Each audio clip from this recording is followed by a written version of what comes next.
কেমনে রে ওই ইমাম হুসাইনের গলা মুবারকের মধ্যে ইয়াজিদরা তরবারি চালাইলো? কেমনে রে ইমাম হুসাইনের গলা মুবারকে আঘাত করল? ইমাম হুসাইনের ওই গলা মুবারকে আমার নবী দিনে এবং রাতে চুমা খাইছে। আমার নবীজি ইমাম হুসাইনরে এত আদর করছে, নবীজি আবার খাতুনে জান্নাতের ঘর থেকে তাদেরকে নিয়ে বের হইলেন। ছোট ছোট দুইটা বাচ্চা। আমার নবী যখন বের হইয়া সামনের দিকে যায়, আরবের মরুভূমির ছোট ছোট পাথরগুলা ইমাম হাসান হুসাইনের পায়ের নিচে আঘাত লাগতেছে। ইমাম হাসান উফ শব্দ করে, আমার নবীও উফ শব্দ করি। ইমাম হুসাইন উফ শব্দ করে, আমার নবীও উফ শব্দ করি। ইয়া রাসূলুল্লাহ, আঘাত লাগে তাদের, আপনি কেন উফ শব্দ করেন? আমার নবী কয়, ওরে কেউ যদি ওদের কষ্ট দেয় যেন নবী কষ্ট পায়। বলেন, কেউ যদি ওদের কষ্ট দেয় যেন নবী কষ্ট পায়। কষ্ট দিল মা ফাতেমার গায়ে। বলেন, কষ্ট দিল মা ফাতেমার গায়ে। বলেন, কেউ যদি ওদের কষ্ট দেয় যেন নবী কষ্ট পায়। তিরমিজির হাদিস, কেউ যদি ইমাম হাসান হোসেনকে কষ্ট দেয় স্বয়ং আমার নবীরে কষ্ট দেয়। আশেক বলে, কেউ যদি ওদের কষ্ট দেয় যেন নবী কষ্ট পায়। কষ্ট দিল মা ফাতেমার গায়। বলো, কষ্ট দিল মাওলা আলীর গায়। হাইরে কোন পাশানে তিরি মারিল নবীর বংশের কলি যায়। হাইরে কোন পাশানে তীর মারিল নবীর বংশের কলি যায়। কষ্ট দিল মা ফাতেমার গায়। বলো, কষ্ট দিল মাওলা আলীর গায়। জান্নাতের যুবকদের সরদার ইমাম হাসান হুসাইন নবী বলছেন হাদিসে। জান্নাতের যুবকের সরদার ইমাম হাসান হুসাইন নবী বলছেন হাদিসে। আইরে সেই হুসাইনকে শহীদ করল দুষ্ট এজিদে। কষ্ট দিল দয়াল নবীর গায়ে। বলো, কষ্ট দিল দয়াল। আমার দয়াল নবীজি যখন এদেরকে নিয়ে সামনে যাই, এরা উৎশব্দ করে, আমার নবী উৎশব্দ করে। হাসান হুসাইনকে আমার নবীজি নবীর কাঁধ মোবারকে উঠাইয়া নবী আমার সামনের দিকে যায়। বনু কুরায়জা গোত্রের হেজাজ অঞ্চলের এক লোক ডাক দিয়া কয়, দেখছনি হাসান হুসাইনের কপাল কত ভালো, এরা যেই দামি সাওয়ারের উপর উঠছে, সাওয়ারটা বড় দামি। আমার নবী ডাক দিয়া কয়, ও বনু কুরায়জার হেজাজের মানুষ, শুধু সাওয়ার দামি না, সাওয়ারের উপর যেই দুইজন সাওয়ারি আছে, এই দুইজন সাওয়ারি পর্যন্ত দামি। জোরে কোন সুবহানাল্লাহ। ভাই আমার গভীর মনোযোগ দিবেন আলোচনা। আমার ভাই মাওলানা আলিশান নাযিরি অনেক দূর পর্যন্ত আগে নিয়ে গেছে, কিন্তু তার মাঝে কারবালার ময়দানে যে নবীর নাতিদেরকে কষ্ট দেওয়া হইল, ওই কষ্টগুলার আলোচনাটা কিন্তু আমি আপনাদেরকে করব। কবে মনে রাখতে হবে, যারা কষ্ট দিছিল দিছিল তারাও কিন্তু মুসলমান দাবিদার, যারা কষ্ট দিছিল তারাও কিন্তু টুপিওয়ালা, যারা কষ্ট দিছিল তারাও কিন্তু কোরআনে হাফেজ, যারা কষ্ট দিছিল তারাও কিন্তু মুসলমান দাবি করছে। মুসলমান দাবি করলে মুসলমান না, আগে দেখতে হইব এটার অন্তরে কলবের মধ্যে ঈমান আছে কিনা, আহলে বায়াতের ভালোবাসা আছে কিনা। যখন ইমাম হুসাইনের গলা মুবারকের মধ্যে দুষ্ট ইয়াজিদ ছুরি চালাইব, তখন আসরের নামাজের ওয়াক্ত হয়ে গেছে। ওই ইয়াজিদ ডাক দিয়া বলছে, তাড়াতাড়ি ইমাম হুসাইনের গলা মুবারকে ছুরি চালাও, আসরের নামাজ কাদা হয়ে যাবে। আমি জানতে চাই যে হুসাইনের নানার কারণে আসরের নামাজ পাইছে, ওই হুসাইনের গলা মুবারকে ছুরি চালাইয়া যদি আসরের নামাজ পড়ে নামাজ হইব নি? হইব? আমার দয়াল নবী রাহমাতুল লিল আলামিন নবী সবার কাছে ওসিয়ত করে গেছেন। মাওলা আলী রাদিয়াল্লাহু তাআলা আনহু নবীজির মেয়ের জামাতা মা ফাতেমার স্বামী হযরত ইমাম হাসান হুসাইনের আব্বা, উনি সিফফিনের যুদ্ধে রওনা কালে হযরত ইমাম হুসাইন রাদিয়াল্লাহু তাআলা আনহুর আব্বা যান যখন যায়, উনি ওনার দলের সবাইকে বলে, হে আমার দলের সদস্যরা, সেনাবাহিনীরা, তোমরা এই ফুরাত নদীর পারে যাইয়া তোমরা একটু সংযম হইয়া যাইবা, তোমরা একটু নিজের আবৃত করে রাখবা। বলে কেন? সামনে যেই নদীটা দেখো এটার নাম হলো ফুরাত নদী। কি নদী? হে হযরত মাওলা আলী, আপনি বলতেছেন ফুরাত নদীর কাছে যাই আমরা আমাদেরকে সংযত করার জন্য, কারণ কি? মাওলা আলী একটা ডাক দিয়ে কয়, সাহাবীরা রে, কেন তোমরা তোমাদেরকে সংযত করবা জানোনি? বলে কেন? বলে আমার নবী বলছে, যখন ইয়াজিদেরা আমার ইমাম হুসাইনের সঙ্গে কারবালার ময়দানে যুদ্ধের মধ্যে লিপ্ত হবে, হুসাইন রাদিয়াল্লাহু তাআলা আনহু সহ আহলে বায়াতের ৭২ জন সদস্যের জন্য এরা এই ফুরাত নদীটারে বন্ধ করে দিব, এরা নবীর বংশধরদেরকে পানি দিবে না। কি দিত না? নবীর বংশধরদেরকে পানি দিবে না। সাহাবায়ে কেরাম বলে, ও মাওলা আলী, ও মাওলা আলী গো, আমরা যুদ্ধের রওনা কালে পিপাসা তোমরা মনে করেছিলাম ফুরাত নদী থেকে আমরা পানি আহার করব। মাওলা আলী কয়, যেই পানি ইমাম হুসাইন রাদিয়াল্লাহু তাআলা আনহু গলা মুবারকে পড়বে না, ইমাম হুসাইনের জন্য বন্ধ করে রাখবে, ওই পানি আমি মাওলা আলী আমার গলা মুবারকের মধ্যে জিহ্বার মধ্যে দিব না। সাহাবায়ে কেরাম কয়, যদি নবীর নাতির গলা মুবারকে পানি না পড়ে, আমরা এই পানি আমাদের গলা দিয়া নামাইব না। বাজানো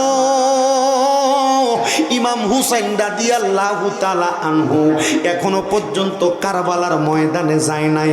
আমার নবী এগুলা আগে আগে সাহাবায়ে কেরামের কাছে ওসিয়ত করে দিছে। কুফা নগরীর মানুষ বড় বেঈমান। কুফা নগরীর মানুষ হযরত ইমাম হুসাইনের আব্বা মাওলা আলী মা ফাতেমার স্বামী, নবীর চতুর্থ খলিফা, উনি যখন কুফা নগরীতে গেছে, নামাজরত অবস্থায় মাওলা আলীর পায়ের মধ্যে তারা তীর মেরে দিছে। মাওলা আলী ডাক দিয়া কয়, জগতের মানুষরে, তারা যদি আমি মাওলা আলীরে তীর মেরে দিতে পারে, আমার সন্তানের সাথেও তারা দুশ্মনী করতে দ্বিধা দ্বন্দ্ব করবে না। হে কুফা নগরীর মানুষ, তোমরা কিন্তু আমার সন্তানের সাথে বেঈমানি করো না, কিন্তু তারা বেঈমানি করবে। বেঈমানি করার জন্য ইমাম হুসাইন যখন মদিনাতে অবস্থান করতেছে, ইমাম হুসাইনে একটা একটা কইরা 1250 চিঠি পাঠাইছে ইমাম হুসাইনের কাছে। কয়টা? 1250 চিঠি। ইমাম হুসাইন যখন একটা চিঠি লেখে, ইমাম হুসাইনের চিঠিটার জবাব দেয় না, কারণ ইমাম হুসাইনের সামনে নবীজির বড় বড় সাহাবায়ে কেরাম আছে। হযরত আব্দুল্লাহ বিন জুবায়ের আছে, আরো বড় বড় সাহাবীরা আছে। হযরত ইমাম হুসাইনের কাছে চিঠিটা আসলে উনি চিঠিটা হাতের মধ্যে নিয়ে সবাইরে নিয়ে একটা বৈঠক করে। এ নবীর সাহাবীরা, আমারে তো কুফার মানুষ চিঠি দিতে, তারা আমার কাছে বায়াত গ্রহণ করবো, আমি যাবো। তারা কয়, আপনি যাইয়েন না, এই কুফা নগরীর মানুষ বড় বেঈমান, আপনার সাথে বেঈমানি করবে। তারা আপনার বাবার আঘাত করছে, আপনার বাইরে বিষ পান করাইছে। হযরত ইমাম হাসান রাদিয়াল্লাহু তাআলা করে কুফার মানুষ বিষ পান করে মারছে। আপনি যাইয়েন না। কিন্তু জানেন, যারা মুনাফিক, যারা বেঈমান, এদের মুখের কথা সুন্দর আছে না? সমাজে এমন বহুত সংডা চেংড়া আছে না, দেখবেন এটার মুখের কথা যে সুন্দর, কিন্তু আপনারা দোয়ানে একটা কইব, বাড়িতে যে আর একটা ফেস লাগাই দিব। আছে না এমন? এটা মুনাফিক। এটা কি? আল্লাহর নবী কই ইন্নাল মুনাফিকিনা ফিদ দারকিল আসফালি মিনান নার, জাহান্নামের আগুনে লার্কি বানাইবো। যারা মুখে কথা বলে সুন্দর কথা, মুখে ভিতরে মুনাফিকি, ভিতরে নেফাকি, মানুষের সাথে দুশ্মনী, শত্রু, ঝগড়া ফাসাদ, দ্বন্দ্ব লাগায় তলে তলে, এরা ভালো মানুষ না, মুনাফিক। ঠিক কিনা? 1250 নম্বর চিঠি লেখছে।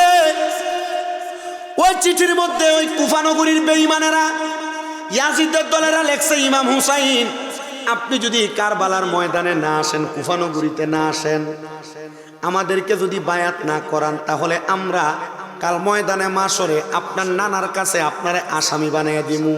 আমরা বলবো আমরা ইমাম হুসাইনের কাছে বায়াত হইতে চাইছিলাম, ইমাম হুসাইন আমরারে বায়াত করাই নাই। ইমাম হুসাইন ডাক দিয়া কয়, জগৎবাসী যখন আমার এই চিঠিটা দিল, ওই চিঠিটা পাওয়ার পরে আমি আর দেরি করলাম না, আমি রওনা করলাম কুফা নগরীতে যাওয়ার জন্য। আমার সঙ্গে এক এক করে 72 জন সদস্য লইয়া আমি কারবালার ময়দানের দিকে কুফা নগরীতে রওনা করতে লাগলাম। এরা আমাদের কুফা নগরীর রাস্তা বন্ধ কইরা, এরা আমার পথটা বুলাইয়া আমাদেরকে তারা কারবালার ময়দানে প্রবেশ করাইছে।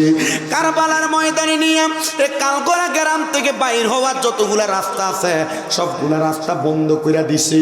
ইমাম হুসাইন ডাইনেও যাইতে পারে না, বামেও যাইতে পারে না, সামনেও যাইতে পারে না, পেছনেও যাইতে পারে না। ইমাম হুসাইন রাদিয়াল্লাহু তাআলা আনহু কারবালার ময়দানের মধ্যে অবস্থান করতেছে। তো এমনি তো থাকা যাবে না, আহলে বায়াতের জন্য তাবু টানানো লাগবে।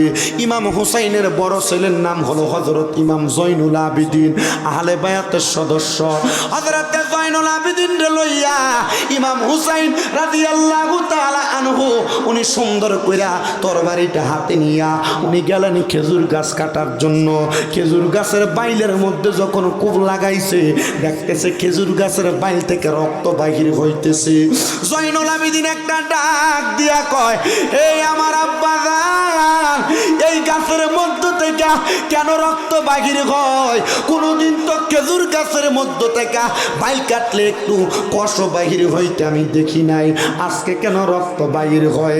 আমার দয়াল নবীর নাতি ইমাম হোসেন চুপ কইরা রইলেন আর ডাক দিয়া কয়, আব্বা জয়নুল আবিদিন ধৈর্য ধারণ করেন।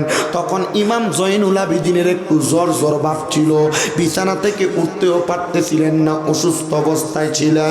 জয়নুল আবিদিন বলে, খেজুর গাছের ডালাগুলা নিয়ে যখন সামনে গেলাম, মাটি কুইরা খেজুর গাছের ডালাগুলা লাগায়া তাবু গাড়াইব, দেখতেছি মাটির মধ্যে আঘাত করার সাথে সাথে মাটি থেকে রক্ত বাইর হয়।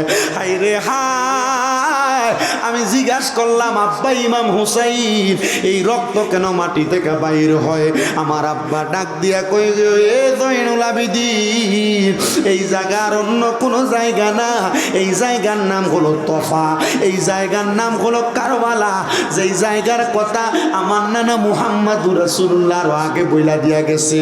জয়নুল আবিদিনও এই জায়গায় অবস্থান করবা, আমার সঙ্গে ইয়াজিদেরা যুদ্ধ করবে, আমি ইমাম হুসাইন রে এরা কারবালার ময়দানে শহীদ করে দিবে। ইসলাম জিন্দা হতা হে আর কারবালা কি বাত। হুসাইন, এ জয়নুল আবিদিন শোনো, আমি ইমাম হুসাইন যদি শাহাদাত বরণ করি, তুমি জয়নুল আবিদিন যদি দুনিয়াতে থাকো, আমি তোমার কাছে একটা সালাম প্রদান করলাম, আমার শাহাদাত বরণের পরে আমি ইমাম হুসাইনের একটা সালাম আমার নানার রওজা মদিনায় পৌঁছায়া দিও। আখিরি সালাম লন, আখিরি সালাম লন, ওহে না না যান, আপনারই হোসেন যাই গো কারবালার ময়দান, বলেন আপনারই হোসেন যাই গো কার।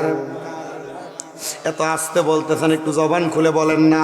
আখিরি সালাম লন, আখিরি সালাম লন, ওহে না না যান, আপনারই হোসেন যাই গো কারবালার ময়দান, আপনারই হোসেন যাই গো। এত আস্তে আস্তে বলতেছেন আপনারই হোসেন যাই গো কারবালায় ইমাম হুসাইন নানার উম্মতের জন্য হয় নিজেই জামিন কারবালায় ইমাম হুসাইন নানার উম্মতের জন্য হয় নিজেই জামিন শেষ বিদায়ে জানায় সালাম শেষ বিদায়ে জানায় সালাম সোনার মদিনায় আপনারই হোসেন যাইব কারবালার ময়দানে আখিরি সালাম লন আখিরি সালাম লন ওহে না জান আপনারই হোসেন যাই গো কারবালার ময়দান হুসাইন কারবালায় যাইয়া ইয়াজিদের কাছেতে দিলেন গলা কাটায়া হুসাইন কারবালায় যাইয়া ইয়াজিদের কাছেতে দিলেন সেরটা কাটায়া হুসাইনের রক্তের বিনিময় হুসাইনের রক্তের বিনিময় পাবে নানা রঙ্গজ নাজাত আপনারই হোসেন যাই গো কারবালার ময়দান আখিরি সালাম লন আখিরি সালাম ওহে না জান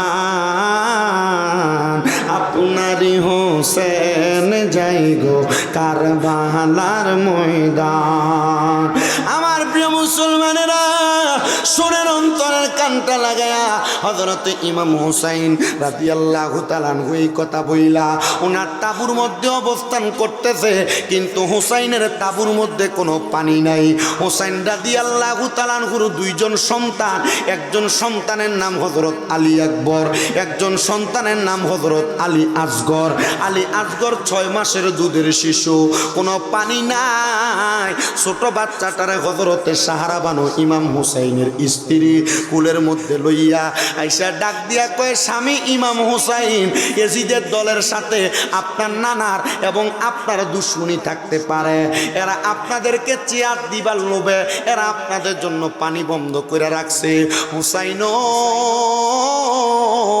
আপনি দুধের শিশু আলী আসগরকে নিয়ে যান এরা নিয়ে গেলে এরা আপনারে পানি দিয়া দিব আপনি যদি হযরত আলী আসগরকে নিয়ে যান এরা মায়া করে আপনার একটু পানি দিয়া দিব ইমাম হুসাইন কয় না রে সাহারা বানু না ওই ইয়াজিদের মনের মধ্যে কোনো মায়া নাই ওই ইয়াজিদ হলো বেঈমান দুষ্ট পাপাচার ওই ইয়াজিদ আমার আসগরে কষ্ট দিব সাহারা বানু ডাক দিয়া কয় জান না এরা এত পাষণ্ড না এরা আমার ইমাম হযরত আলী আসগরে পানি দিব ইমাম হুসাইন সাহারা বানুর কথা রাখার জন্য হযরত আলী আসগরে কুলে নিলেন দেখতেছে হযরত আলী আসগরের ঠোঁটগুলো একবারে শুকনা 6 মাসের বাচ্চা পানিও পায় না দুধও পায় না হযরত আলী আসগরের মুখটা শুকনা হইয়া রইছে ইমাম হুসাইন ওনা জিহ্বাটা বাহির কইরা আলী আসগরের মুখের মধ্যে দিয়া দিছে আলী আসগর জিহ্বাটারে এমন চোচা চুষছে একটা বিন্দু পরিমাণ থুতু ইমাম হুসাইনের ঠোঁট মুবারক থেকে জিহ্বা মুবারক থেকে বাহির হয় না হবে কেমনে কারবালার ময়দানে তো কোনো পানি নাই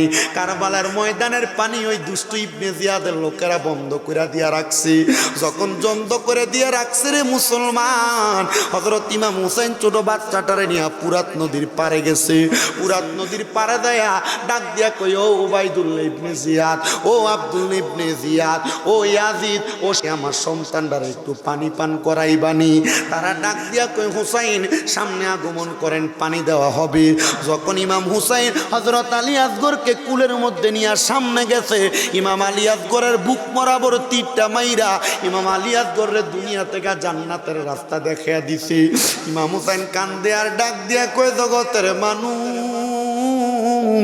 পশু পাখি পুরাত নদীর পানি খাইলো, কিন্তু আমার আলী আসগর পানি পাইল না। আলী আসগরে বুকের মধ্যে লইয়া তাবুর সামনে দেয়া ডাক দিয়া কইও, গো আমার সাহারা বানু, আমার স্ত্রী যে সন্তানরে পানি পান করানোর জন্য আমার কুলে দিছ, আমি তোমার সন্তানরে দুনিয়ার পানি পান করাইতে পারি নাই, আমি তোমার সন্তানরে জান্নাতের পানি পান করানোর ব্যবস্থা করে দিছি। হযরত সাহারা বানু কান দিয়া ডাক দিয়া কয়, সুখের মাতম কারবালার ময়দানে পড়ে গেছে। হায় রে হায়। হযরত আলী আকবরে রাখার পরে হযরত ইমাম আলী আকবর সামনে আসছে। আলী আকবর আয়েশাকে, আব্বা জান, আপনি যদি আমার অনুমতি দেন আমি পানির জন্য পুরাত নদীর পারে যাব। ইমাম আলী আকবর ইমাম হোসেন ডাক দিয়া কয়ে, যাইও না, যদি ওই পুরাত নদীর পারে যাও এরা তোমার ভাই আলী আসগরের মতো, তুমি আলী আকবরেরও তারা তীর মেরা দিব। ইমাম আলী আকবর ডাক দিয়া কয়, হুসাইনে পাকের রক্ত মুবারক আমার শরীরে, আমার দয়াল নবী রক্ত মুবারক আমার শরীরে, খাতুনে জান্নাতের রক্ত মুবারক আমার শরীরে, হযরত আমির হামদার রক্ত মুবারক আমার শরীরে, হযরতে খাতুনে জান মাওলা আলীর রক্ত আমার শরীরের মধ্যে, ইমাম হাসানের রক্ত আমার শরীরের মধ্যে, মক্কা এবং মদিনার বড় বড় যারা আহলে বায়াতের সদস্য প্রত্যেকের রক্ত আমি আলী আকবরের শরীরের মধ্যে বয়। আমি আলী আকবর যদি এই ইয়াজিদদেরকে ভয় পায়া পানির জন্য না যাই, আমি আলী আকবর ইমাম আলী মাকামের সম্মান বজায় রাখতে পারবো না। গোড়াটা নিয়া আলী আকবর সামনে গেছে পানি নেওয়ার জন্য, ইয়াজিদের দলের আলী আকবরে ঘেরাও করে ফেলছে।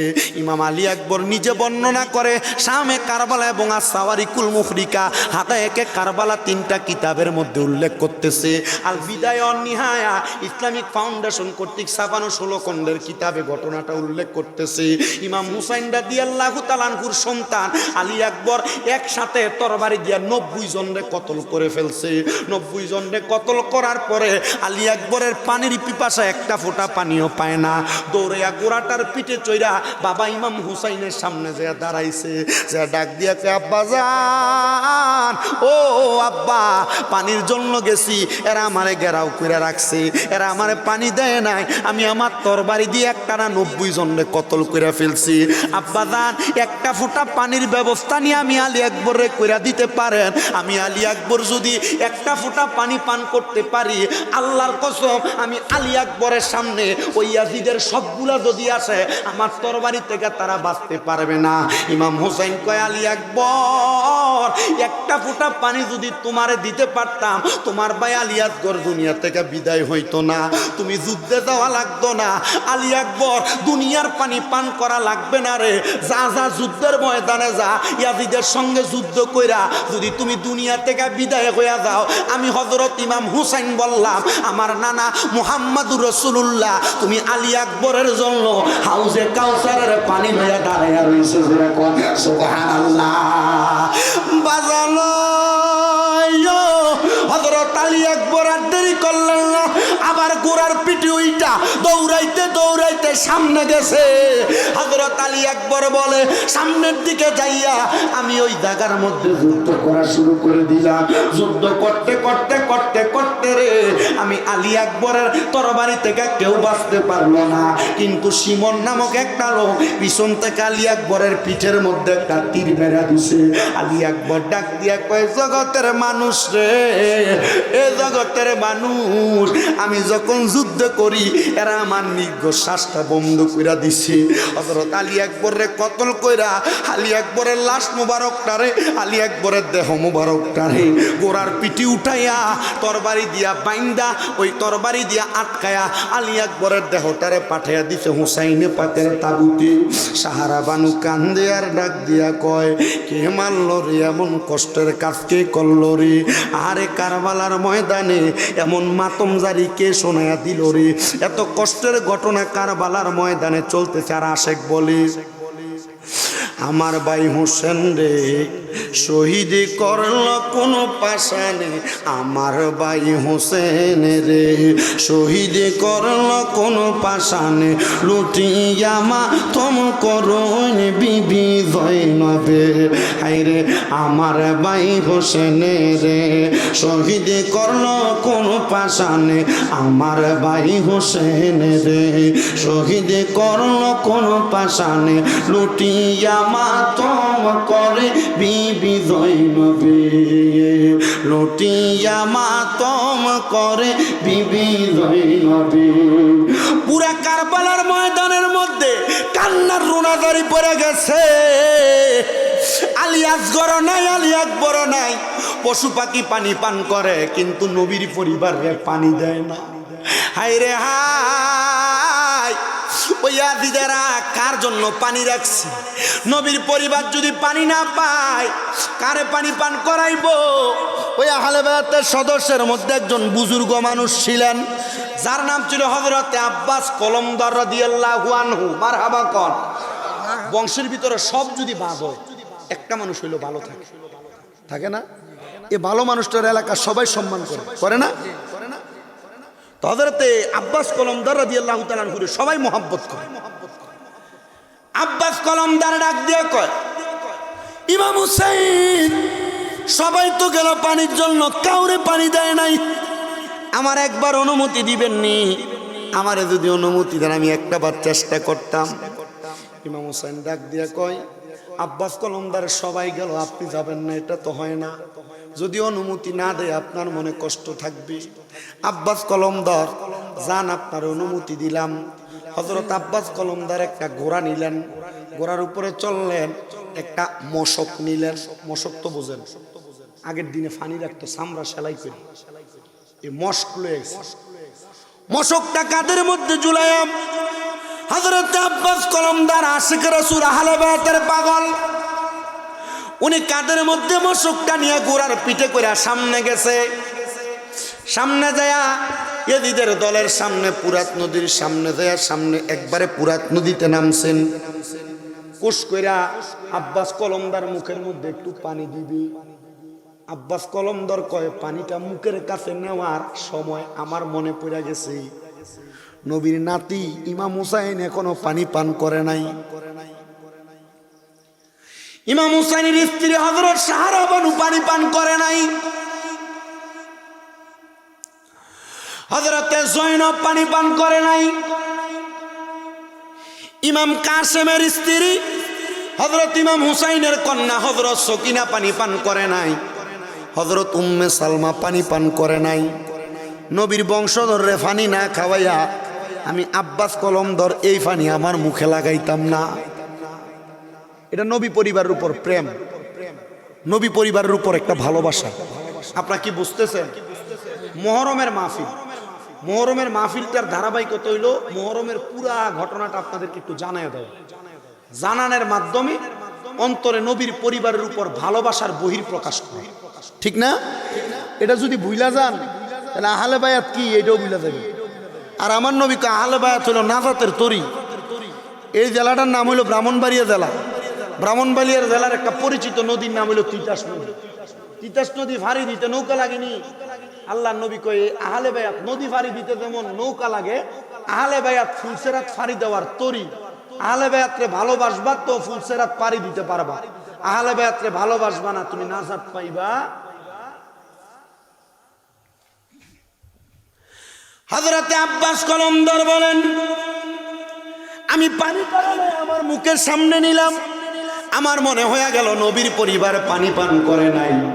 নবীর পরিবারে পানি না পান করে আমি আব্বাস কলমদার পানি পান করতে পারি না, নাইলে নবীর কাছে জবাব দিতে পারবো না।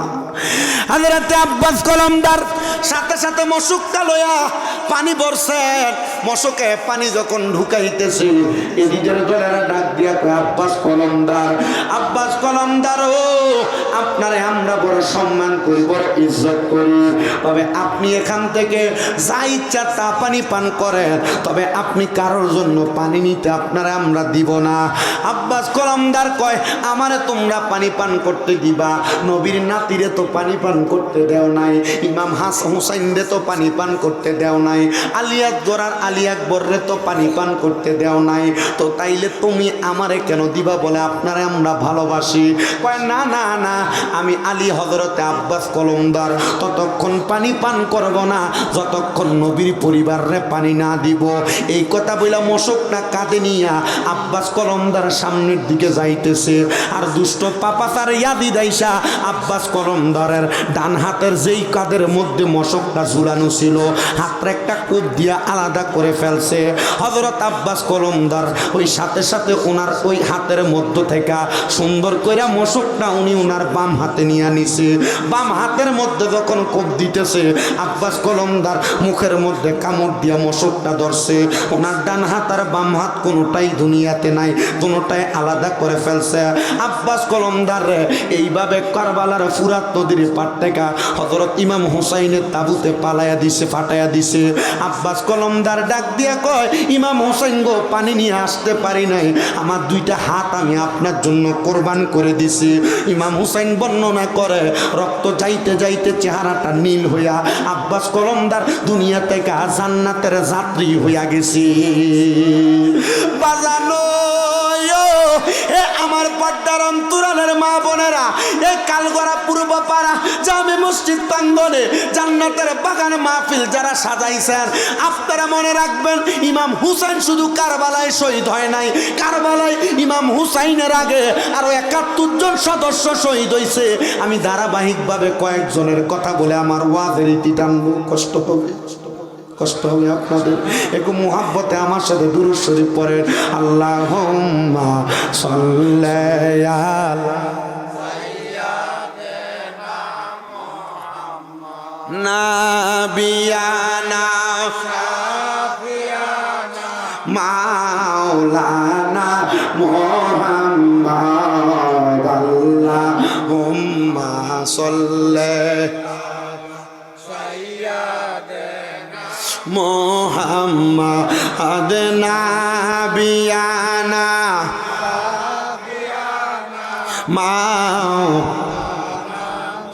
দয়াল নবীর ইশকে রাগুন লাইগাছে যার কলিজায়, হায়রে প্রাণ বরিয়া জানাই সালাম ওই নবীজির পাক রওজায়। আল্লাহুম্মা সাল্লি সাইয়্যিদিনা মুহাম্মদ নাবি নামাও।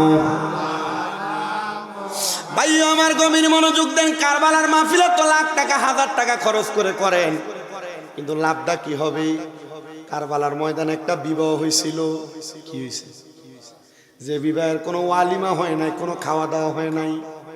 নবীর পরিবার, নবীর আহলে বায়াতরা যারা ভালোবাসবো, সোয়াদে কারবালার মোহাব্বত করব, আমার একটা বিশ্বাস এই বিয়ার খানার দাওয়াতরা জান্নাতের মধ্যে আমার আল্লাহ তারারে খাওয়াইব। ওই বিয়াটা কার বিয়া শুনেন? হযরত ইমাম আলী আসগর শেষ, আলী আকবর শেষ, আব্বাস কলমদার শেষ। এমন টাইম ইমাম হুসাইন ডাক দিয়ে কয়, এই আমার সদস্যরা, আমি ইমাম হুসাইন কারবালায় যাবো যুদ্ধ করার জন্য। এমন টাইম ইমাম হুসাইনের পেছন থেকে ইমাম হুসাইনের ভাতিজা, উনার বড় ভাই ইমাম হাসানের বড় ছেলে হযরত ইমাম কাসেম ডাক দিয়ে কয়, চাচা যান, কারবালার ময়দানে যাইয়েন না। বলে কেন?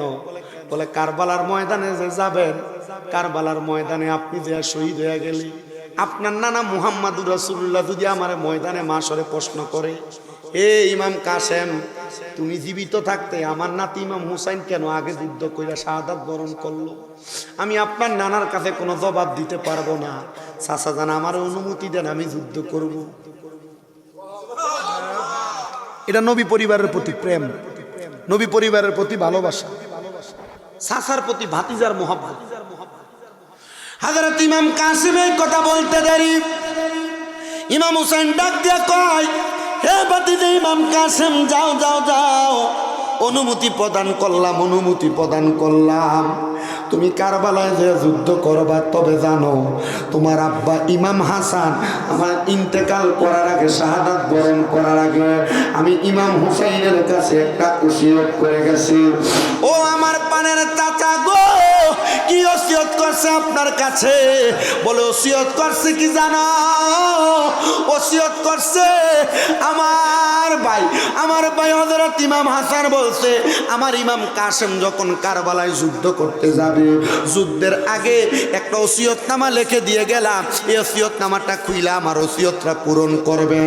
ওসিয়তনামাটা খুইলা দেখে ইমাম হাসান লেখে, আসসালামু আলাইকুম ওয়া রাহমাতুল্লাহ, আমার বড় ভাই ইমাম হুসাইন, আমার ওসিয়ত হলো আমার ছেলে ইমাম কাসেমের সাথে আপনার মেয়ে হযরত সকিনার বিবাহ বন্ধনটা শেষ করে তারপর যুদ্ধে পাঠাইয়েন।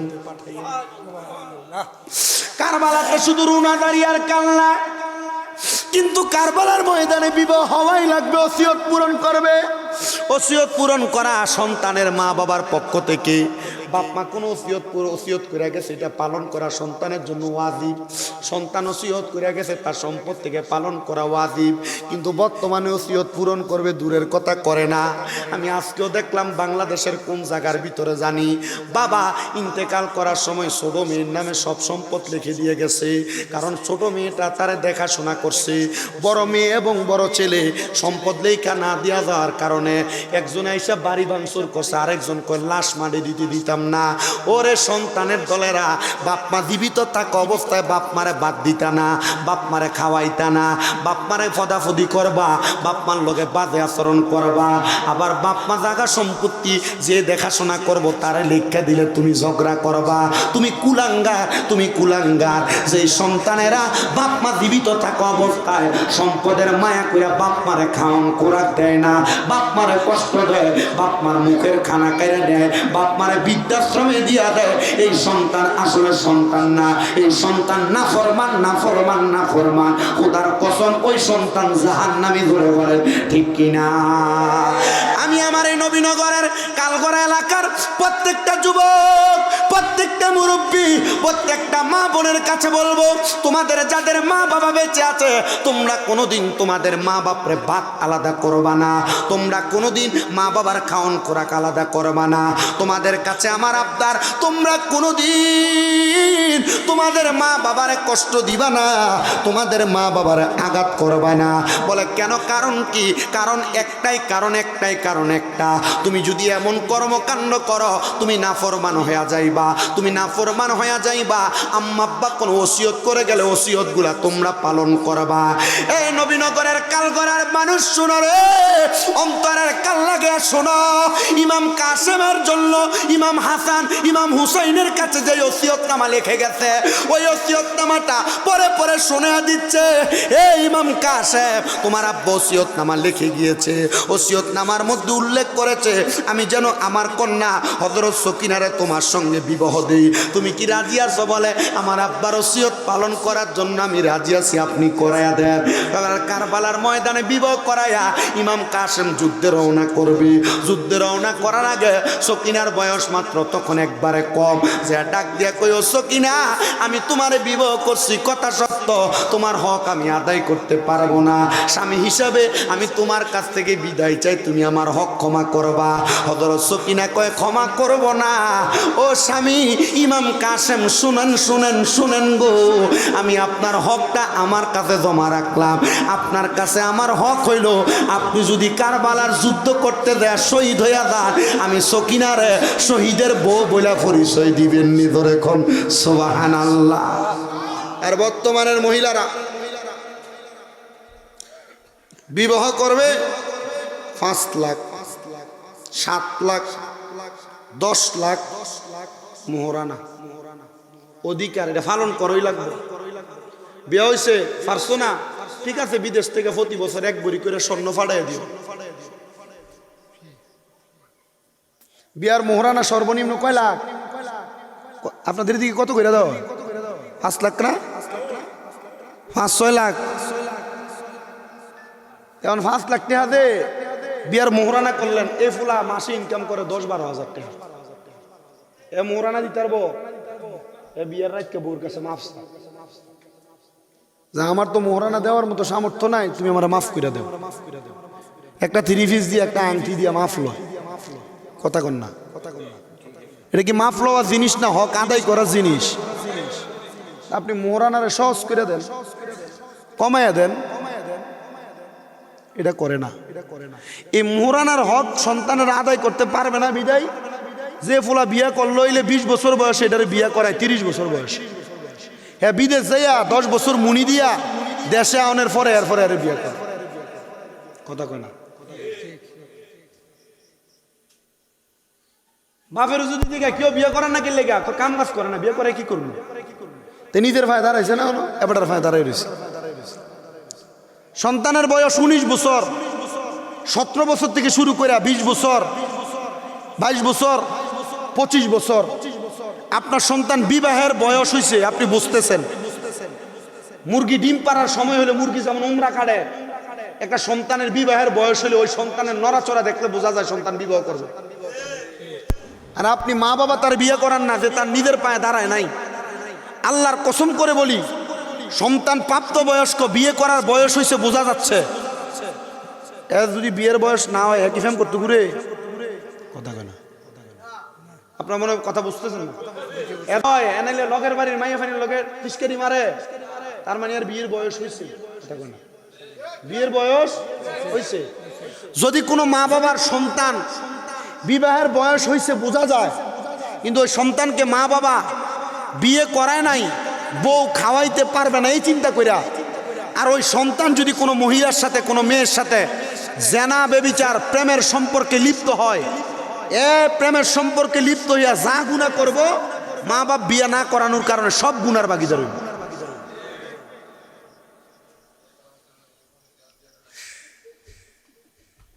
আপনি মনে করতেছেন আপনার ফুতের বয়স 19-20 বছর হয়েছে, আমি কি লেগে বিয়ে করাইতাম?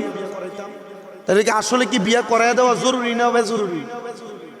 চিন্তা করে হুজুর এক কামাই করে না, এরা তো গরিবের মেয়ে বিয়ে করার লাগবো।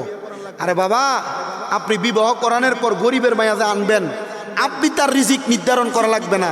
সে যখন আপনার ঘরে আসবে সে তার রিজিক নিয়েই আসবে।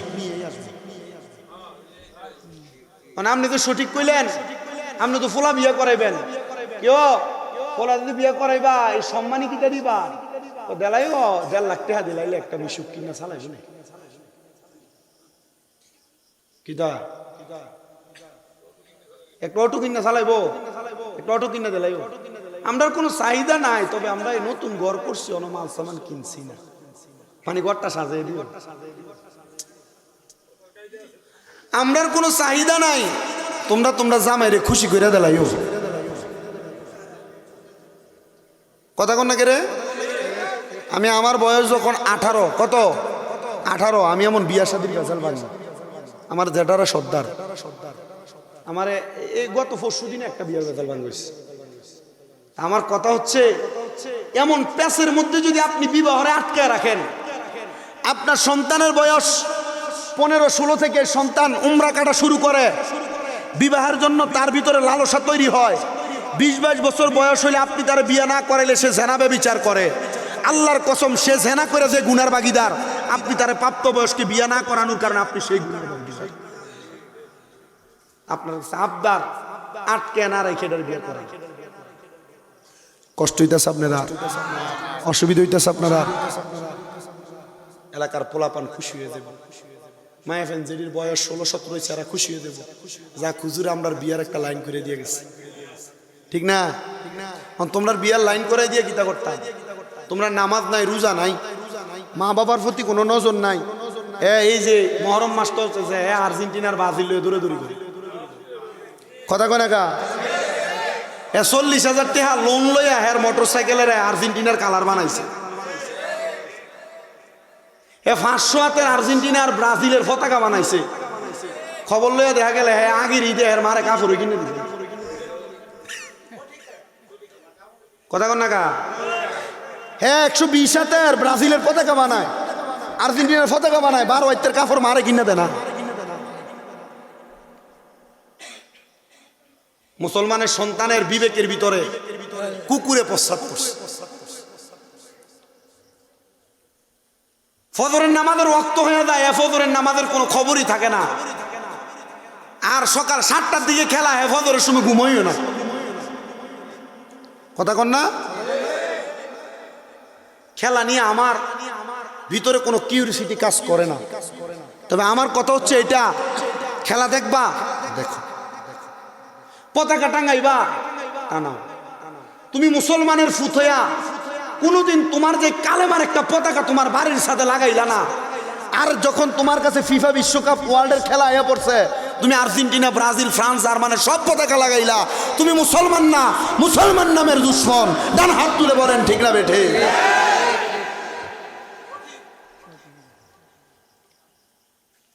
মানে আমি ওয়াজ করি সঠিক, মুসল্লিও কয় সঠিক। রাতের 12টার দিকে মসজিদের এলাকার সামনে দিয়ে যায়, কেউ কই গেছিলেন? খেলা আসতো দেখছি।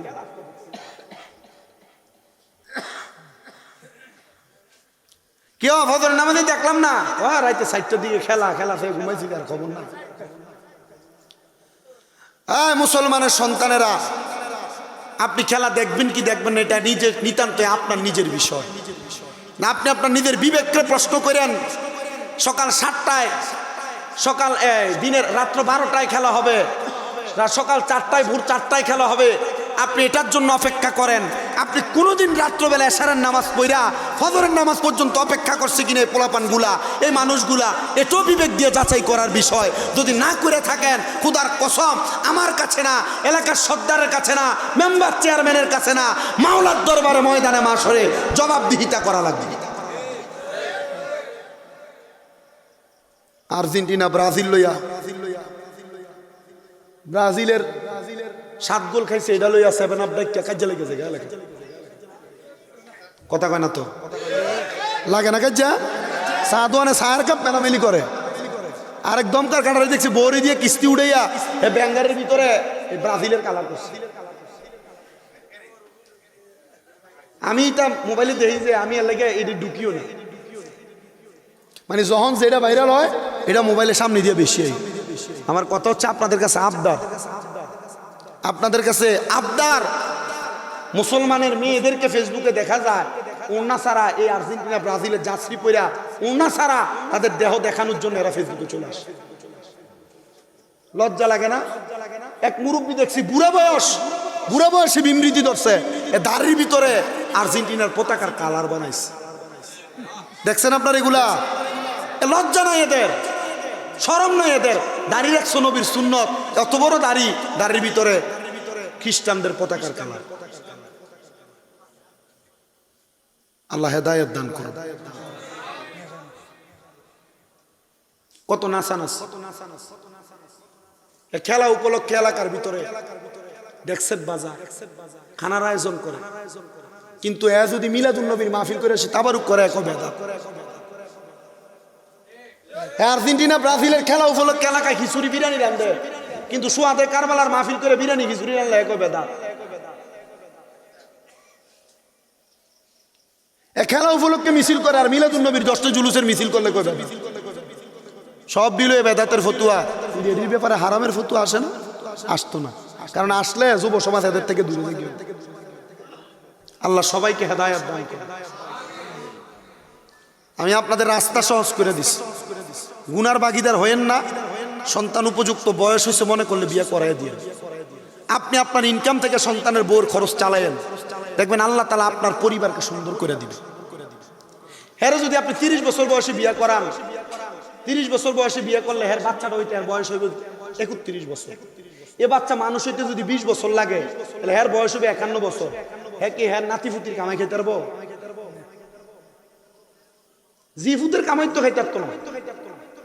এই জন্য সন্তান প্রাপ্ত বয়স্কার উপযুক্ত বয়স হইলে ছেলে মেয়েকে বিবাহ করাইয়া দেওয়া এটা মা বাবার দায়িত্ব।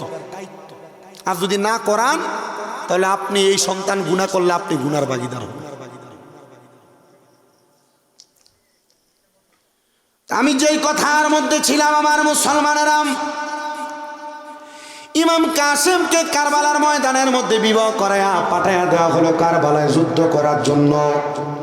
আমি অল্প সময়ের মধ্যে শেষ করে দিব। 12টা 6 বাজে, 1.5 ঘন্টা হয়েছে, আর বেশি দেরি করে লাভ নাই। ফজরের নামাজ যেন মানুষ পড়তে পারে, ঠিক আছে না? কারণ আমি আপনাদের অত্র অঞ্চলে ওয়াজ করে মজা পাই। এদের লোহরি আসছি, কালীপুর আসছি, এই শ্রীরামপুরের পাশে আসছি, এদিকে যত জায়গায় আসছি, রতনপুর মোটামুটি সব জায়গায় ভালো পাইছি। শ্রোতা যতটুকু ওয়াজ করে বুঝিয়ে দিয়ে যায় ততটুকু শান্তি। আজকে কারবালার ওয়াজ যতটুকু করছি, আমার মনে হয় যে আমি যতগুলা ঘটনা শর্টকাটে বলে ফেলছি, এতগুলা প্রত্যেকটা ঘটনা এক এক বক্তা এক এক মাহফিলে ওয়াজ করে। আর আমি লাস্ট 3 দিন এই ব্রাহ্মণবাড়িয়া জেলাতে ওয়াজ করতেছি। গতকালকেও মাহফিল করছিলাম কসবা, করে বাড়িতে গেছি। আমার আপনারা অনেকে জানেন আমার আম্মা অসুস্থ, চলে যাওয়া লাগে। আজকেও করে যাওয়া লাগবে, আগামীকালকে শাহবাজপুর মাহফিল, কিন্তু আমি বাড়িতে চলে যাবো। এরপরের মাহফিলও আমার তন্ত মোটামুটি আমার রানিং মাহফিলগুলো যেগুলো ব্রাহ্মণবাড়িয়াতে, আমার ব্রাহ্মণবাড়িয়ার মানুষ ভালোবাসে, মহব্বত করে। আপনার থেকে 2 পয়সা নিয়ে মনে হয় আমরা সংসার চলে, আলহামদুলিল্লাহ। কয় না তো? আপনাদের নবীনগরের অনেক পোলাপান আমার মাদ্রাসায় পড়ে, আমি দেখি যে আপ্যায়ন বলা লাগে না, বানায় ফিডা লইয়া দেখা, ফল ফ্রুট লইয়া দেখা ইয়া মাদ্রাসায় হুজুর খাইয়ে নামনে ফিডা লইয়া দেখা বানায়। এটা মহব্বত, আলাদা মহব্বত। পর্দার অন্তরালে অনেক মা বোন, যে আমার নাসির মিয়া নেই, নাসির ভাই না, উনি কইল যে হুজুর বৃষ্টিটা যদি না হয়তো দেখতেন বেরিন কত। আমি জানি নবীনগর, ব্রাহ্মণবাড়িয়া, বাঞ্ছারামপুর, হোমনা, তিতাস, মুরাদনগর এই এলাকার মাহফিল হইলে বেড়াইতে থেকে বেরিয়ে তো 10 গুণ বেশি, ঠিক নেই? তবুও এখন যাই হিসাব করলে আমার মা বোন আপনার হাতে বেশি আছে, হইলে না হইলে আমি জানি। আল্লাহ যারা আসতে পারে নাই, যারা আসছে, আল্লাহ তাদেরকে সমান সমান সওয়াব দিও। যারা বাড়ি ঘরে এখনো সজাগ থেকে ওয়াজ শুনতেছে, তারা সমান সমান সওয়াব দিও। যারা সোশ্যাল মিডিয়া, ইউটিউব মিডিয়ার মাধ্যমে দেখতেছে, তারা সমান সমান সওয়াব দিও। পড়েন আমিন। ইমাম কাসেম চলে গেলেন, পুরো ওয়াজ শেষ করা যাবে না, ইমাম কাসেমের শাহাদাত বলে সালাতু সালাম দিয়ে দিব। ইমাম কাসেম চলে গেলেন, যুদ্ধ করতেছে। ইমাম কাসেমের তারা এমন ভাবে আঘাত করেছে, ঘোড়ার পিঠের মধ্যে বসা। ইমাম কাসেমের পায়ের রগ বরাবর, ডান রগ বরাবর আঘাত করেছে, বাম রগ বরাবর আঘাত করেছে। ইমাম কাসেমের কানের মধ্যে আঘাত করেছে, ইমাম কাসেমের মাথা বরাবর, মুখ বরাবর আঘাত করেছে। ইমাম কাসেমের রক্ত পড়তে পড়তে শরীর দুর্বল হয়ে গেছে, মাটিতে পড়ে গেছে। স্ত্রী স্বামীকে দেখেছেন, কিন্তু বাসর করতে পারে নাই, হক আদায় করতে পারে নাই। ইমাম কাসেম নিচে পড়ার পরে ইমাম কাসেমের গলা বরাবর তারা তরবারিটা যখন চালায় দিছেন, ইমাম কাসেম রাদিয়াল্লাহু তাআলা আনহু দুনিয়া থেকে শাহাদাতের পেয়ালা পান করে বিদায় হয়ে গেছে। এরা কি করছে জানেন? ইমাম কাসেম রাদিয়াল্লাহু তাআলা আনহুর লাশ মুবারকটা যে ঘোড়ার পিঠে করে যুদ্ধ করতে আসছে, ওই ঘোড়ার পিঠে এইভাবে দিয়া, ঘোড়াটার পিঠের মধ্যে ইমাম কাসেমের লাশটা রাইকে একটা তীর নিয়া ইমাম কাসেমের বুক বরাবর এইভাবে ঢুকে ঘোড়ার পিঠের মধ্যে গাড়াইয়া দিছে। ইমাম কাসেমের লাশ মুবারকটা ডাইরেক্ট ইমাম হুসাইনের তাবুর মধ্যে পাঠাইছে। ইমাম হুসাইনের তাবুর মধ্যে কান্নার রোনাজারি পড়ে গেছে। আরে সবাই ডাক দিয়া কয়, কি মাতম কারবালায় শুরু হইল? এজিদের মনে একটু মায়া নাই? নবীর নাতি, নবীর বংশধররা তারা এইভাবে আঘাত করতেছে। আশেক লেখি, আল্লাহ কে মারল রে মায়ের যতনের রতন, কে কারিয়া নিল মায়ের বুকের জাদু দন। আল্লাহ কে মারল রে, আল্লাহ কে মারল রে মায়ের যতনের রতন, কে কারিয়া নিল মায়ের বুকের জাদু দন। আল্লাহ কে মারল রে, আল্লাহ কাসেমের লাশ গোড়ার পিষ্টেতে চড়িয়া আপন স্বজনের কাছে পৌঁছিল আসিয়া। আর ঘরে বাইরে লাগলো আগুন কাসেমের লাগিয়া। আল্লাহ কে মারল রে, আল্লাহ কে মারল রে মায়ের যতনের রতন, কে কারিয়া নিল মায়ের বুকের জাদু দন। আল্লাহ কে মারল রে, আল্লাহ কাসেমের লাশ স্বজন যখন দেখিল, আসমান ভাঙ্গা যেন তাদের মাথাতে পড়ল। তারে মাইরা আন্দার করলো, তারে মাইরা আন্দার করলো মদিনার ভুবন। আল্লাহ কে মারল রে, আল্লাহ কে মারল রে মায়ের যতনের রতন, কে কারিয়া নিল মায়ের বুকের জাদু দন। আল্লাহ কে মারল রে, আল্লাহ কি আগুন লাগাইয়া দিল কারবালার ময়দানে, সুরাত নদী ঘেরাও করলো এজিদার দুশমনে আল্লাহ কিয়া গুলা গাইয়া দিল কারবালার প্রান্তরে পুরাত নদী ঘেরাও করলো এজিদার দুশমনে পানির লাগি তীর মারিল পানির লাগি তীর মারিল আজগরের বুকেতে আল্লাহকে মারল রে আল্লাহকে মারল রে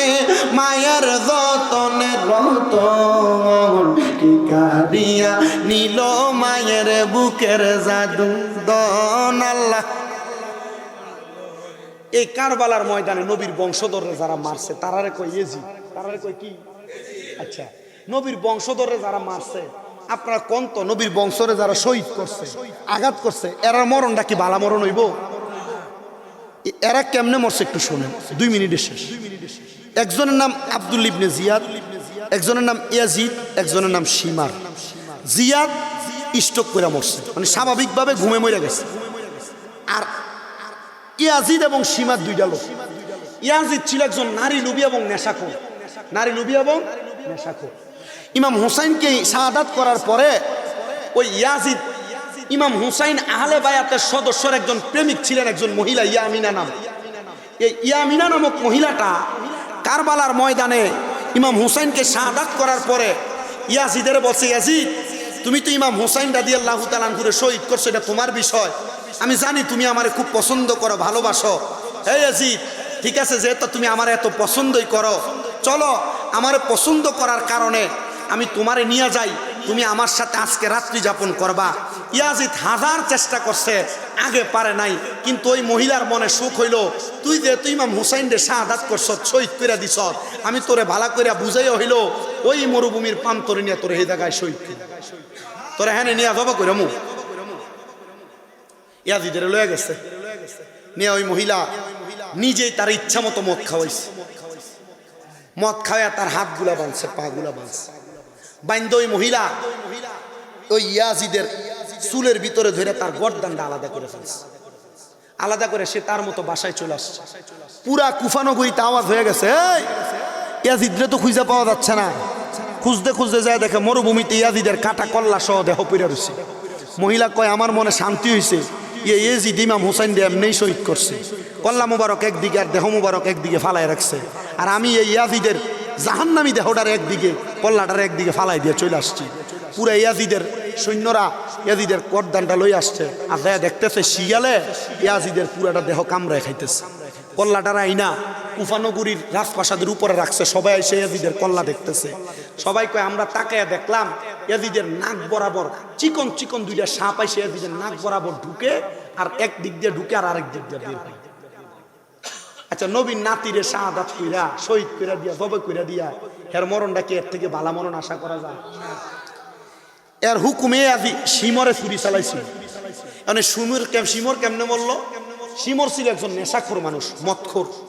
হ্যাঁ, নেশা করে ঘরে ঘুমাইছে। বাথরুমে চাপ দেওয়ার কারণে শিমর বাথরুমে যখন প্রবেশ করছে, ওইখানে মাথা ঘুরে পড়ে মাথা ফাইটা মারা গেছে। নবীর নাতিরে কষ্ট দিবা আর তোমরা ইয়াজিদরা ভালোভাবে মরবা। বাংলাদেশের যারা এখনো পর্যন্ত ইয়াজিদের নামের শেষে রহমতুল্লাহ আলাই কয়, দেখবেন সাদা পাঞ্জাবি, সাদা টুপি লাগাইয়া কত সুন্দর কয়। ইয়াজিদের তো কোনো দোষ ছিল না, রাজনৈতিক দ্বন্দ্বের কারণে নবীর নাতিদের সাথে লিপ্ত হয়েছিল। আবার কইব ইয়াজিদ হাফেজে কোরআন ছিল, ইয়াজিদ ভালো আলেম ছিল। ইয়াজিদকে সরাসরি দোষারোপ করা যায় না। আল্লাহর কসম, এডি হইল ইয়াজিদের সামুন্ডার সন্তান। কথা কোন ঠিক কিনা? আমরা কারবালার মাহফিল করলে, মহরমের মাহফিল করলে, সোয়াদায় কারবালার ওয়াজ মাহফিল, মিলাদ মাহফিল করলে, মানুষকে খিচুড়ি তাবারুক খাওয়াইলে আমরা কবি এটা বেদাত, বুঝবেন যে এটা ইয়াজিদের প্রোডাক্ট। ঠিক কিনা? ঠিক কিনা? আল্লাহ আমাদেরকে মুহরমের মাহফিল করলে যারা ভণ্ড বেদাতি কয়, আল্লাহ এদের থেকে আমাদেরকে হেফাজত করে। আশেক কয়, ওরে নবীর তাজিমে একটু দাঁড়ালে কত জনে কত কথা কয়।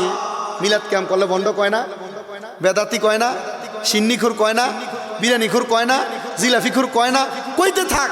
এরারে কইবা তুমি বলতে থাকো, ওরে নবীর তাজিমে একটু দাঁড়ালে কতজনে কত কথা কয়, দিলে সালামি আমরা তো জানি, এ দিলে শান্তি কত হয়। তাই কারো কথায় কান দিব না, মোরা সুন্নিরা নবীর দিওয়ানা। বলেন কারো কথায় কান দিব না, মোরা সুন্নিরা নবীর দিওয়ানা।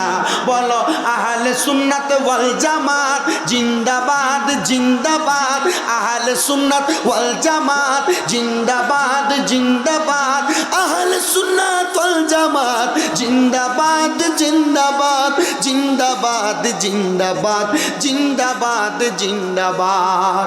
নবীকে ভালো বাসি বলে মুরাজ অপরাধী, তবুও ভালো বেসে যাব হক মরণ যদি। তাই কারো কথায় কান দিব না, মোরা সুন্নিরা নবীর দিওয়ানা। বলো আহলে সুন্নাত ওয়াল জামাত জিন্দাবাদ জিন্দাবাদ, আহলে সুন্নাত ওয়াল জামাত জিন্দাবাদ জিন্দাবাদ জিন্দাবাদ জিন্দাবাদ। আল্লাহ তাআলা আমাদেরকে আহলে বায়াতের মুহাব্বত অন্তরে দিয়া এদিকে থেকে দূরে থাকার তৌফিক দান করুক। পড়েন আমিন। সবাই মুহাব্বতে একটু নবীরে দাঁড়ায় সালাম দেন। ইয়া নবী সালাম আলাইকা ইয়া রাসূল যাই গো, শুনিলে তার ঘটনা, হাসান শহীদ জহরেতে, হাসান শহীদ জহরেতে, হোসেন শহীদ কারবালায়, হায়রে হোসেন শহীদ কারবালায়, আরে জয়নাল আবদিন হইল গো বন্দি, এজিদা রজেল খানায়, মহরমের 10 তারিখে, মহরমের 10 কি ঘটাইলেন রাব্বানা, হাই গো কি ঘটাইলেন রাব, কলিজা ফাটিয়া যাইব শুনিলে তার ঘটনা, আহারে মহরমের চাঁদ রে, আহারে মহরমের চাঁদ রে, ও চাঁদ তুমি দেখা দিও না, ও চাঁদ তুমি দেখা দিও না, তুমি দেখা দিলে মায়ের আখের পানি থামে না, মহরমের 10 তারিখে কি ঘটাইলেন রা, হায়রে কি ঘটাইলেন রাব, কলিজা ফাটিয়া যাই গো, কলি ফুলিতে তার ঘটনা, আহারে ধুল দোলের ঘোরা, সত্যি করে বলো না, হায়রে সত্যি করে বল, আর ইমামের শির কেমনে রে নিল, শোনাও রে তার বর্ণনা, আহারে লানতের সীমার দয়া কি তোর হইল না, হায়রে দয়া কি তোর হই, ইমামের শির কাটিয়া নিলি, পাষাণ মন তোর গল্ল না, কোথায় রইলেন মা জননী, জান্নাতে বাসি ফাতেমা, হায়রে জান্নাতে বাসি ফাত,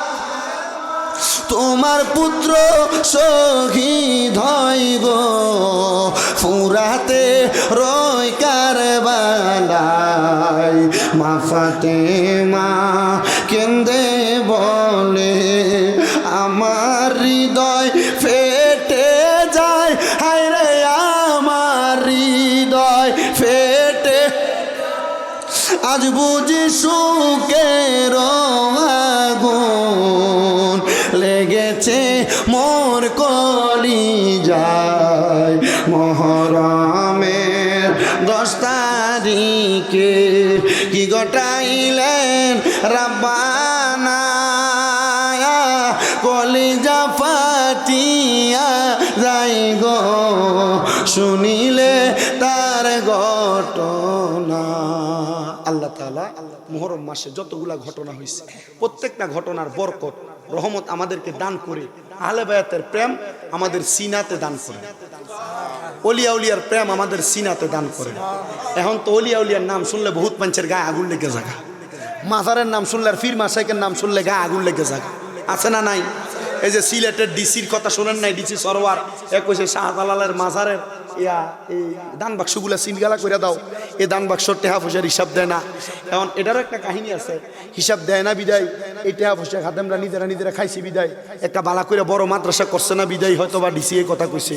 কিন্তু আবার কথা এটাও আছে ডালমে কুচকালা হে কইতেছে মাদ্রাসার যে টেহা পয়সা এটা দিয়ে বড় দেওবন্দের মাদ্রাসা বানাইতো। আরে দেওবন্দি যারা এরা তো মাজারের বিরোধিতা করে, এরা মাদ্রাসা বানাইতে কি লেগা? শাহজালালের মাজার টেহা দিয়ে যদি তুমি মাদ্রাসা বানাইতে হয় তাহলে বড় একটা সুন্নি মাদ্রাসা বানাও। আজকে খবর পেলাম সেই ডিসি সরওয়ারের নাকি বদলি হয়ে গেছে সিলেট থেকে। তার মানে বোঝা গেল মান আদালি ওয়ালিয়ান ফাকাত আদম তুবিল হারবে। আল্লাহর ওলিদের সাথে যারা দুশ্মনী করে আল্লাহ এদের সাথে ডাইরেক্ট যুদ্ধের ঘোষণা করে। ডিসি সরওয়ারে কইছে শাহজালালের মাজারের দান বাক্সটির সিলগালা করতো, আল্লাহ কয় তোরে সিলগালা করতেছি। আরে ডিসির পদ থেকে নামাইয়া সচিব বানিয়ে দিছে। আমি আজকে এখানে আসার সময় একটা পোস্ট করছি ফেসবুকে, ডিসি সরওয়ার যা করুক আর না করুক এজন সিলেটটা ছাড়ার আগে শাহজালালের মাজারে যাই একবার মাপ চাই।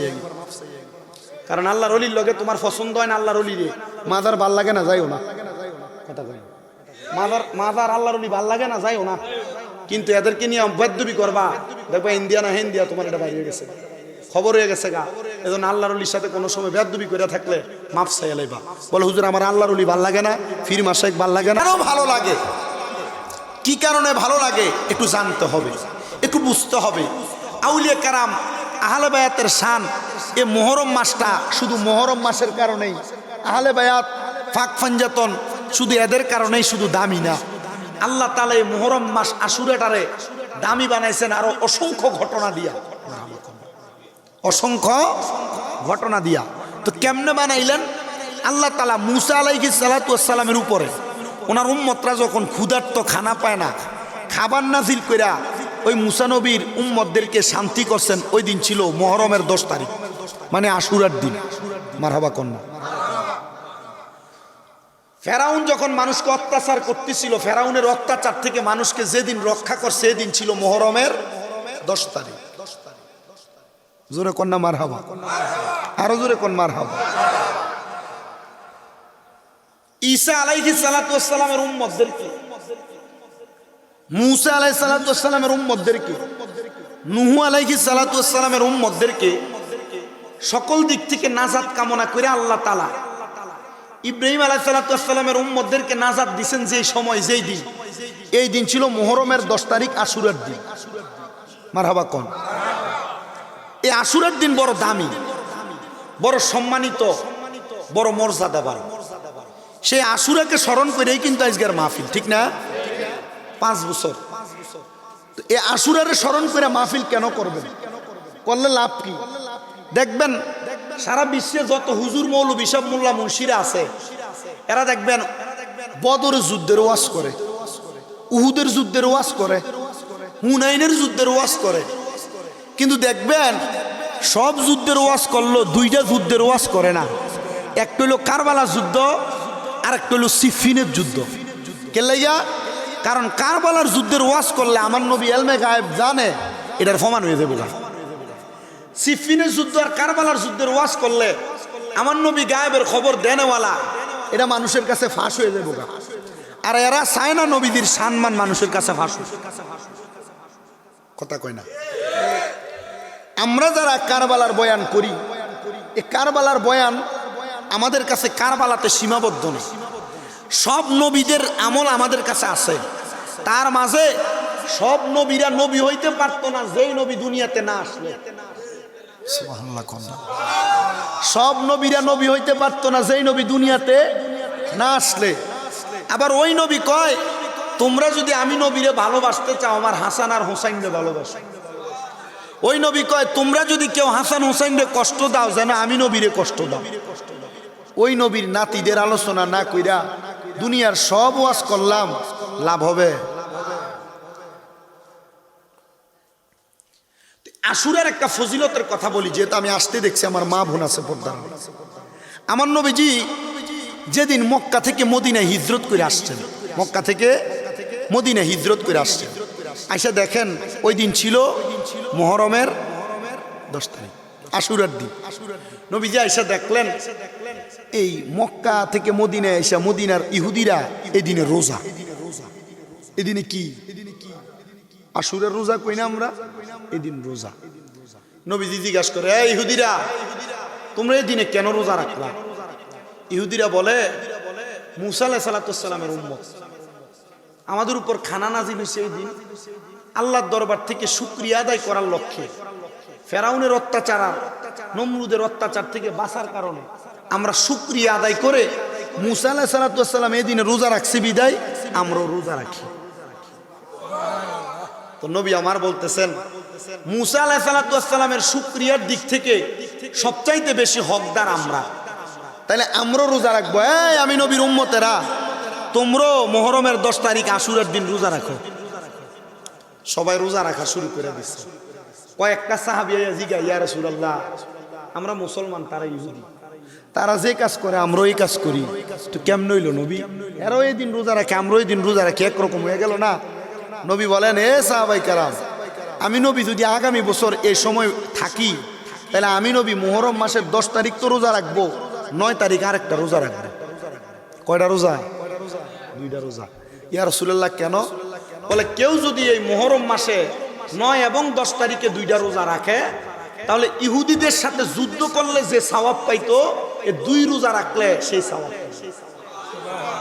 আবার রাহমাতুল লিল আলামিন নবী কয়, আশুরার এই 2 দিন যে যদি রোজা রাখে, 9 এবং 10 তারিখ, মানে আগামী বৃহস্পতি এবং শুক্রবার, এই 2 দিন যদি কেউ রোজা রাখে, তার পূর্ববর্তী জীবনের যা গুনাহ ছিল আল্লাহ সব মাফ করে দিবেন।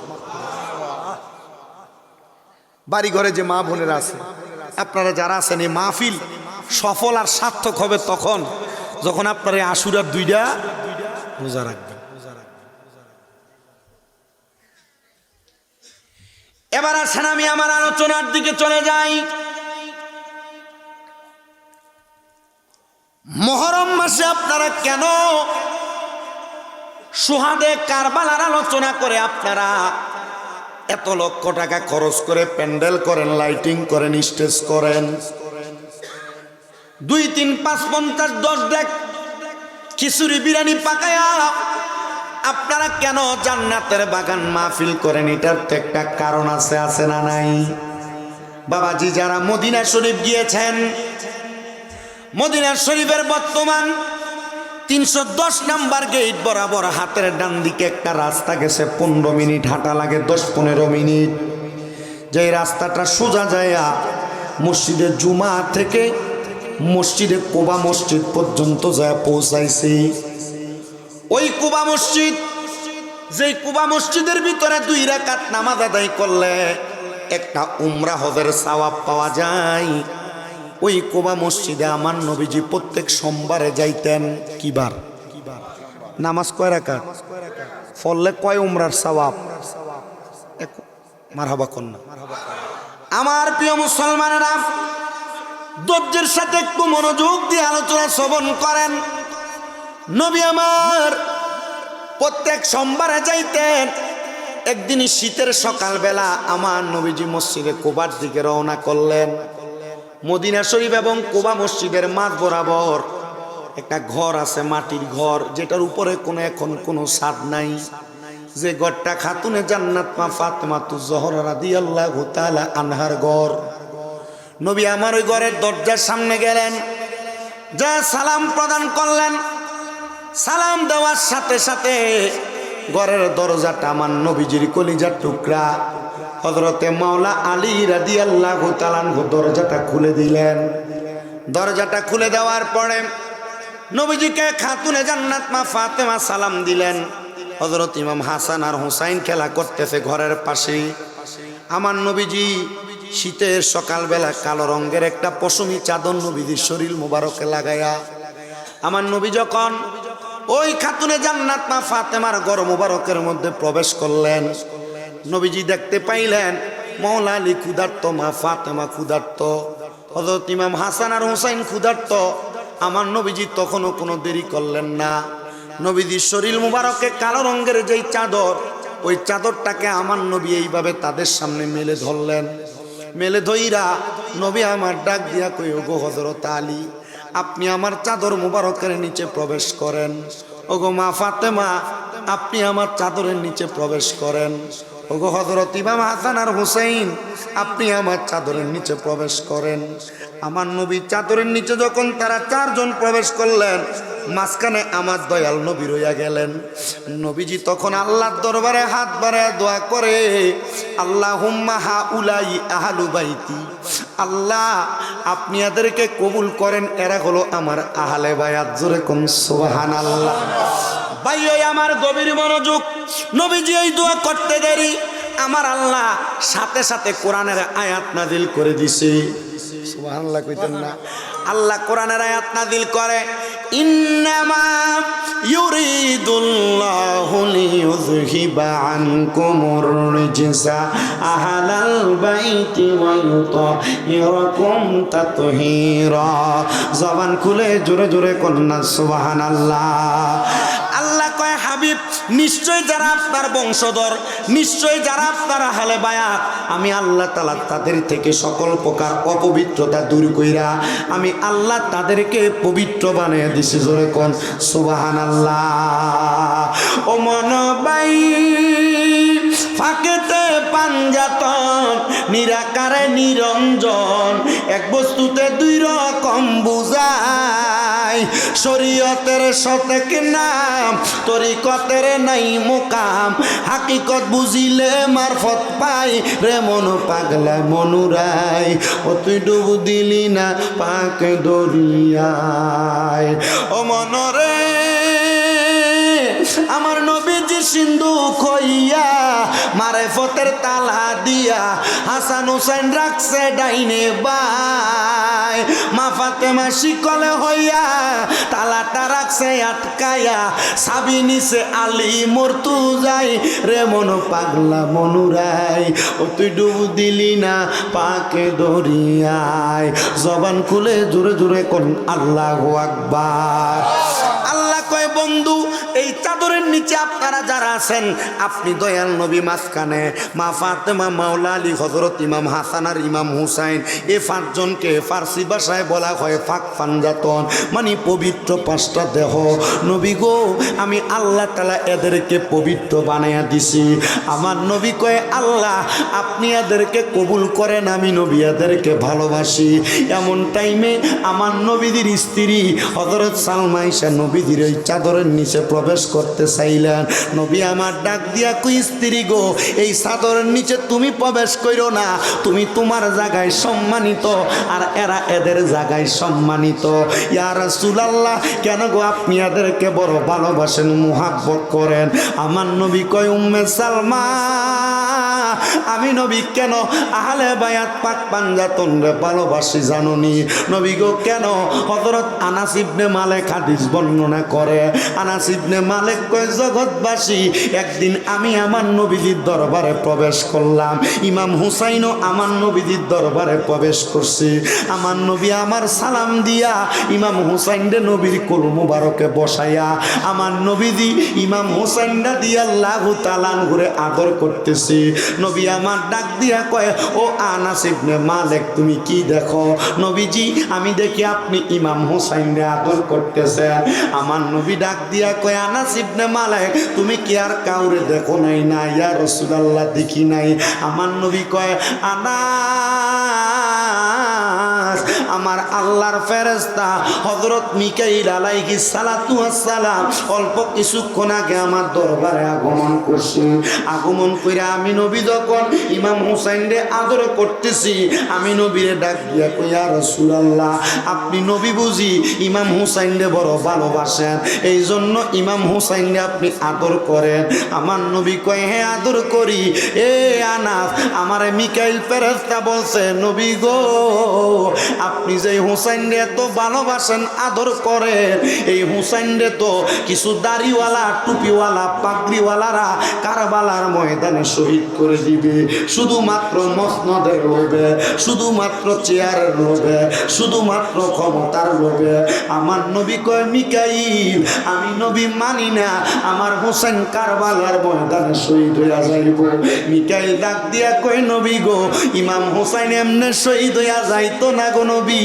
ইমাম হুসাইন যখন শহীদ হইব, ইমাম হুসাইন নামাজরত অবস্থায় থাকবো, 2 রাকাত নামাজ আদায় করব, কিন্তু দুনিয়ার মানুষ 2 রাকাত নামাজে সেজদা দেয় 4টা, ইমাম হুসাইন সেজদা দিব 3টা।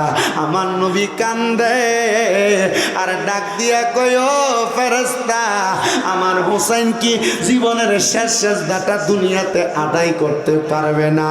আমার নবীরে ডাক দিয়া কয়, নবী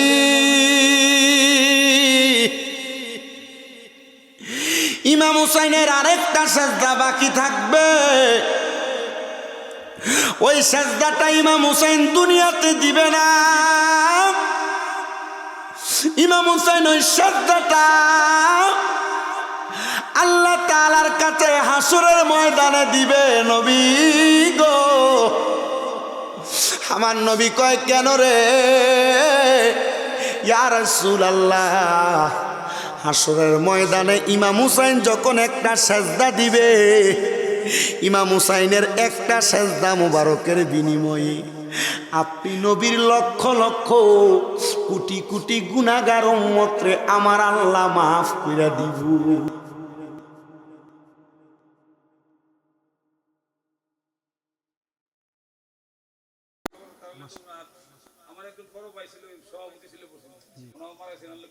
কোন জাহাঙ্গীর সাহেব? কোন জাহাঙ্গীর সাহেব? বাবুল ভাইনি যার ঘরে খাইলাম, মানিক ভাই কইছে হুজুর ইয়া একটু 12টার মধ্যে শেষ করলে হইব। আমি কইলাম তো আমার লাগে ভালো, কম করে ওয়াজ করলাম, আজকে তো বেশি করে করছি। একটা কারণ আছে, কারণ আমি আইসা যে মানুষ দেখছি, আপনার যে জিকির শুরু করাতে আইসা বসছেন, আমার কাছে ভালো লাগছে। শ্রোতা হাজার হাজার লাখ লাখ অমনোযোগী শ্রোতা দিয়ে কোনো লাভ নেই। 2-4 জন যদি মনোযোগী শ্রোতা এরা যদি আমার লাভ। আপনারা যে আসছেন আলহামদুলিল্লাহ, আল্লাহ কবুল করে। আল্লাহুম্মা আমিন, আল্লাহুম্মা আমিন। আলহামদুলিল্লাহি রাব্বিল আলামিন, আসসালাতু ওয়াসসালামু আলা রাসূলিহিল কারীম।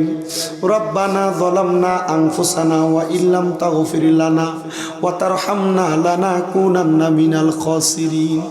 মাবুদ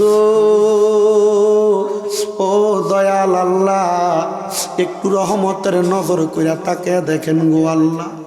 এই বিবারিয়া জেলার অন্তর্গত নবীনগর থানাধীন কালগড়া পূর্বপাড়া যুব সমাজের উদ্যোগে পবিত্র মুহররম মাস উপলক্ষে 5তম বাৎসরিক ওয়াজ ও দোয়ার মাহফিল সাজাইয়া এলাকার মাহফিলের সম্মানিত সভাপতি, সহসভাপতি, প্রধান অতিথি, বিশেষ অতিথিবৃন্দ, এলাকার মসজিদের খতিব, দাড়ি পাকা মুরব্বী বাবারা, যুবক নওজোয়ান ভাইয়েরা, ছোট ছোট মাসুম বাচ্চারা, পর্দার অন্তরালের আমার মা বোনেরা, দেশ বিদেশ থেকে সোশ্যাল মিডিয়ার মাধ্যমে মুনাজাতের মধ্যে হাত বাড়াইছে ভাই বাবারা, মা বোনেরা, আল্লাহ যার হাত তোমার দরবারে মায়া লাগে, পছন্দ হয়, ওই হাতের উসিলে আমাদের প্রত্যেকের জীবনের গুনাহ তুমি আল্লাহ ক্ষমা কইরা দাও। ও দয়াল ফরিয়াদ তোমার দরবারে, আমরা গুনাহগার, আমরা বদকার, আমরা সিয়াকার, আমাদের জীবনের গুনার দিকে তাকাইলে আমরার বড় ভয় লাগে। না জানি গো এই গুনার কারণে কোন দিন মালাকুল মউত আজরাইলের হাতে ধরা খাইয়া যায়। আল্লাহ গো আমাদের শরীরের মধ্যে কাফনের কাপড় লাগার আগে আমাদেরকে সাদা 2 টুকরা ইহরামের কাপড় পরায়া মক্কা মদিনা দেখায় আইনো গো আল্লাহ রাব্বুল আলামিন। আমরা গুনাহগার, আমরা স্বীকার করি, আমরা বদকার, আমরা স্বীকার করি, আমরা গুনাহগার, আমরা স্বীকার করি। তবে আল্লাহ গো তোমার রহমত থেকে আমরার গুনাহ কিন্তু বেশি না। তুমি যদি আমরা রহমত দিয়া ভরপুর করে দাও আল্লাহ, তোমার রহমতের কোনো কমতি হবে না। আমরা যদি মাফ করে দাও আল্লাহ গো, আমরা যদি ক্ষমা করে দাও আল্লাহ গো, আমরা যদি মাফ করে দাও কারোর কাছে তুমি কোনো জবাব দেওয়া লাগবে না। তোমার রহমান রহিম নামের খাতিরে আমরারে তুমি কবুল কইরা নাও।